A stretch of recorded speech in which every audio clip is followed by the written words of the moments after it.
নমস্কার, সবাই আছেন কেমন? সোনালির ঘর কন্যায় স্বাগত জানিয়ে আজকে একটি পর্ব নিয়ে চলে এলাম। এই শীতকালে রাঁধতে মন যায় না, নাই? তার জন্য যাদের একদম রাঁধতে মনে তাদের জন্য আজকে এই রেসিপিটি। তো চট করে তোমরা দেখে নাও। আমি এখানে নিয়েছি বাসমতি রাইস। আমি এখানে নিয়েছি 500 গ্রামের মতন। এইটাই তোমাদেরকে আন্দাজ করে দেখালাম। তোমার ঘরে যেরকম লোক আছে তুমি সেই আন্দাজে নিবে আর কি। তো আমি এখানে ভালো করে চালটা ভালো করে বেশ ঝাঁকানাকা করে ধুয়ে নিয়ে মোটামুটি 15 মিনিটের মতন ভিজাই রেখেছিলাম। দিয়ে এদিকে জল গরম হয়েছে। জলটা যখন দেখবে বুদবুদ কাটবে তখন মনে হবে বুঝবে জলটা বেশ গরম হয়ে এসছে, তখন এর মধ্যে আন্দাজ মতন নুন দিয়ে দিবে। আমি এখানে 2 চামচের মতন নুনটা দিয়েছি। আর একটুখানি সাদা তেল দিয়ে দিবে। সাদা তেলটা এই জন্যই দিবে যাতে চালটা তোমার ভাঙে ফুটে না যায়।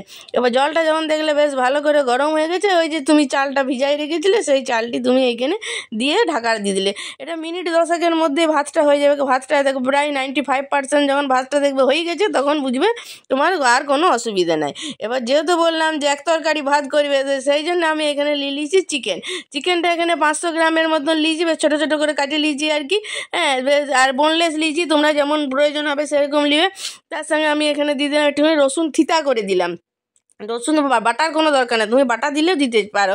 এর মধ্যে দিলাম 1 চামচা আদা আর একটুখানি নুন আর একটুখানি তোমার সোয়া সস, যাতে চিকেনের যে গন্ধটা সেটা যেন চলে যায়। এরপর সাদা তেল দিলাম। সাদা তেল দিয়ে এটা বেশ ঝাঁকানাকা করে বেশ সুন্দর করে তুমি এটা কষে বেশ ভাজা করে নিবে। এটা তো বেশিক্ষণ সিদ্ধ সময় লাগবে না আর কি হতে।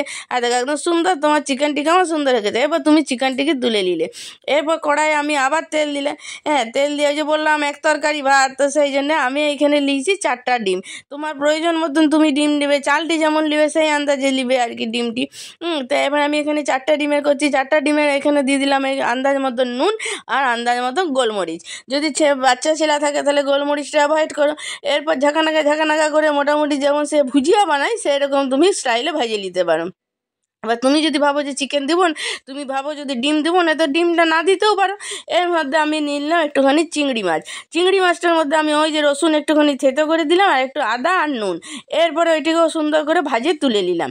এবার ওই কড়াইয়ের মধ্যে কড়াইটা দেখে কেউ আবার নাকটা ছিটকায় না, বুঝতেই পারছো পরপর ভাজা চলছে, তো কড়াইটা এমনি হতেই পারে আর কি। তো এরপরে ওই কড়াইয়ের মধ্যে আবার আমি সাদা তেল দিলাম। তার মধ্যে দিয়ে দিলাম ওই একটা রসুনকে ভালো করে ছিটা করে দিয়ে দিলাম আর 2টা মাঝারি সাইজের পেঁয়াজকে কুচু করে কাটিয়ে দিয়ে দিলাম। যে এটি ভাজা হয়ে এলে অমনি আমি এইখানে আমার প্রয়োজন মতন আমি এইখানে দিয়েছি সবজি, যেটা দিয়েছি গাজর, বিনস আর ক্যাপসিকাম। তোমরা এখানে শীতকাল বটে, এখন ফুলকপি চাইলে তোমরা ফুলকপিও ছোটো ছোটো করে দিতে পারো। তো ফুলকপি বুঝতেই পারছো এত কিছু হবে, তার মধ্যে আবার গ্যাস ম্যাস হয়ে গেলে বিপদ কাণ্ড। সেই জন্য ওইটি দিলাম না, দিয়ে আমি এইটিকে বেশ আন্দাজ করে আবার এখানে নুন দিলাম। নুন দিয়ে সুন্দর করে ভাজে নিলাম। আর এখানে প্রায় 12-15টার মতন কাঁচা লঙ্কাকে একেবারে কুচু করে কাটিয়ে এর মধ্যে দিয়েছি।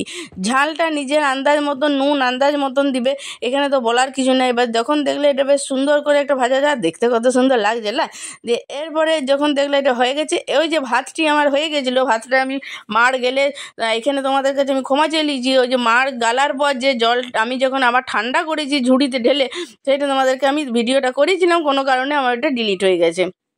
যাই হোক, এবার দেখো কত সুন্দর কালারটি দেখতে লাগছে সাদা ভাতটির মধ্যে। বেশ সুন্দর সবুজ আর তারপরে গাজর লাল, দারুণ দেখতে লাগছে না, দেখলেই তো মনটা খুশ হয়ে যাবে আর কি। তখন খাওয়ার কথা তো পরে ভাবা যাবে আর কি।